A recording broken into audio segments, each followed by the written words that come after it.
తనకు వ్యతిరేకంగా మాట్లాడితే అన్న కారణం రెండోది. చెవిరెడ్డి భాస్కర్ రెడ్డిని అరెస్ట్ చేయడం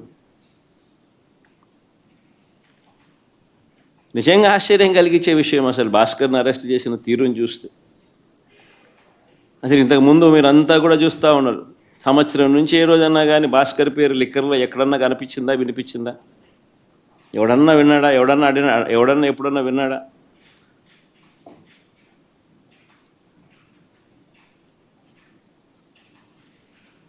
భాస్కర్ని ఇరికిచ్చేందుకోసం తప్పుడు సాక్ష్యాలను క్రియేట్ చేస్తూ ఉన్నారు.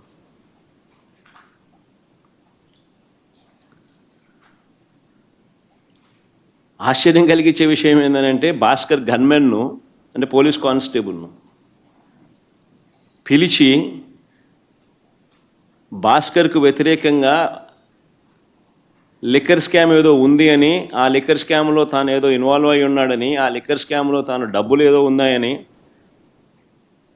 కానిస్టేబుల్తో స్టేట్మెంట్ ఇప్పించుకునే ప్రయత్నం చేస్తే ఆ గన్మెన్, ఆ గన్మెన్ అంటే ఆ కానిస్టేబుల్ ఎవరైతే ఉన్నారో ఆ గన్మెన్, ఆ కానిస్టేబుల్ ఇలాంటి తప్పుడు స్టేట్మెంట్లు నేను ఇయ్యలేను అన్నందుకు తనను కొట్టి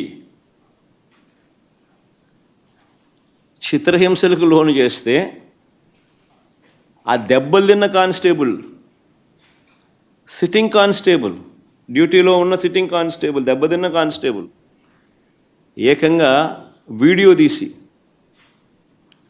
తనకు తగిలిన దెబ్బలన్నీ చూపిస్తూ, ఆ దెబ్బలను డిస్ప్లే చేస్తూ, జరిగిన సంఘటన తాను చెబుతూ డీజీపీకి లేఖ రాసి గవర్నర్కు, ప్రెసిడెంట్ ఆఫ్ ఇండియాకు లేఖలు పంపించినాడు.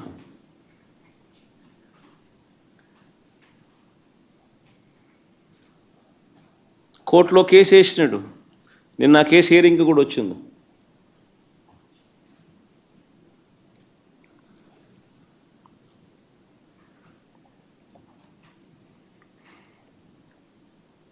ఆశ్చర్యం కలిగించే విషయం ఇదంతా నిజంగా.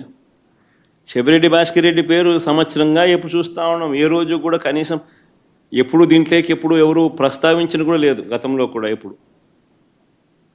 సడన్గా భాస్కర్ పేరు తీసుకొచ్చారు. ఇప్పుడు సడన్గా భాస్కర్ను ఇరికిచ్చేదానికోసం సడన్గా ఒక కొత్త క్యారెక్టర్, ఇంకొక కానిస్టేబుల్ ఏమన్నా గిరి అని ఇంకొకరిని తీసుకొచ్చినాడు. అంటే ఒకడు విన్నాడు, ఒకడు వినలా. గిరి అని ఇంకొక కానిస్టేబుల్ తీసుకొచ్చాడు. ఆయనతో గిరి అనే వ్యక్తితో భాస్కర్ మాట్లాడినాడు. అంటే ఆబ్వియస్లీ తన దగ్గర ఉన్న గన్మెన్ ఎవడైనా కూడా మాట్లాడతాడు. ఎక్కడికి పోతున్నావు, వస్తున్నావా, ఎక్కడున్నావు, నువ్వు వస్తున్నావా, ఎప్పుడు వస్తున్నావు, ఏం చేస్తున్నావు, నేను ఇక్కడికి పోతున్నావు, నువ్వు ఎక్కడున్నావు, ఏదో మాట్లాడి ఉంటారేమో. మామూలు సహజంగానే జరుగుతాయి. మన మాదిరి నా మాదిరి ఇంతమంది గన్మెన్ ఉండరు కాబట్టి, ఉండేది ఒకరికో ఇద్దరు ఒకడో ఉంటాడు కాబట్టి వీళ్ళు ఎక్కడికైనా పోయేటప్పుడు, విఐపి పోయేటప్పుడు నువ్వు ఏడుండవు స్వామి, నువ్వు వస్తున్నావా, వస్తే ఇద్దరం కలిసిపోదామని చెప్పి మామూలుగా ఎవడైనా మాట్లాడుకుంటారు. నేను ఆశ్చర్యం చెప్పేది ఫోన్లో మాట్లాడిన ఎక్కువసార్లు ఫోన్లో మాట్లాడినారు. అంటే నీ డ్రైవర్తో కానీ నీ ఇంట్లో ఉన్న ఎవరితో ఉన్నా కానీ నువ్వు ఎక్కువసార్లు మాట్లాడితే చాలు. ఆ మనిషిని పిలుచుకొని రావడం, ఆ మనిషితో ప్రలోభాలు పెట్టడం, ఆ మనిషిని లేదా భయపెట్టడం, ఆ మనిషితో తప్పుడు స్టేట్మెంట్లు నీ ఇష్టం వచ్చినట్టుగా ఇప్పించడం, ఆ ఇప్పించిన స్టేట్మెంట్ ఆధారంగా ఈయనను అరెస్ట్ చేయడం. నిజంగా ఏం జరుగుతూ ఉంది ఇది? అదే మాదిరిగా ఇప్పించే ప్రయత్నం ఇంకొక కానిస్టేబుల్ మీద కూడా చేస్తే, ఇంకొక కానిస్టేబుల్ ఇష్టపడకపోతే ఆ మనిషిని కొట్టే స్థాయిలోకి వెళ్ళిపోతే ఆ మనిషి ఏకంగా వీడియో తీసి జరిగిందంతా చెప్పి వీడియోను, లెటర్ను ఏకంగా డీజీపీకి నుంచి ప్రెసిడెంట్ ఆఫ్ ది కంట్రీకి, గవర్నర్కు లేఖ రాసి కోర్టులో కేసు వేసినాడు. అంటే ఈ మాదిరిగా ఇరికియాలనుకుంటే ఎవరు తట్టుకోగలుగుతారు?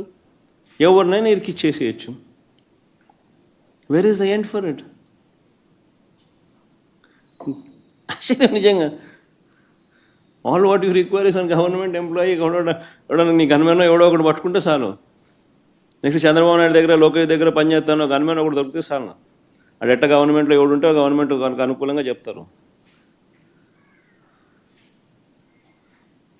అంతే ఇంకా ఆ మనిషి ఈ మనిషి ఆ మనిషి దగ్గర పనిచేస్తానంటే ఈ మనిషి ఆ మనిషి మీద వ్యతిరేకంగా చెప్పేస్తాడు. ఆ మనిషి ఆటోమేటిక్లీ ఆ మనిషి మీద నీ ఇష్టం వచ్చిన ఆరోపణ చేసేయచ్చు, మనిషిని ఎత్తుకొని వచ్చి జైల్లో పెట్టేసేయచ్చు. ఏంది ఇది?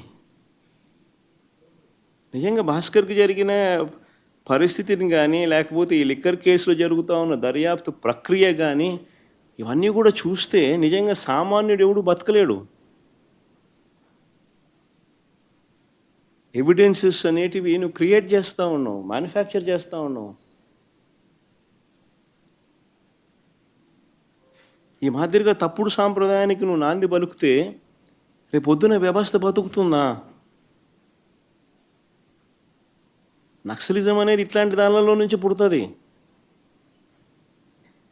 సామాన్యుడి మీద ఇట్లాంటి ఎవడన్నా ప్రదర్శిస్తేనే నక్సలిజం అనేది పుడుతుంది.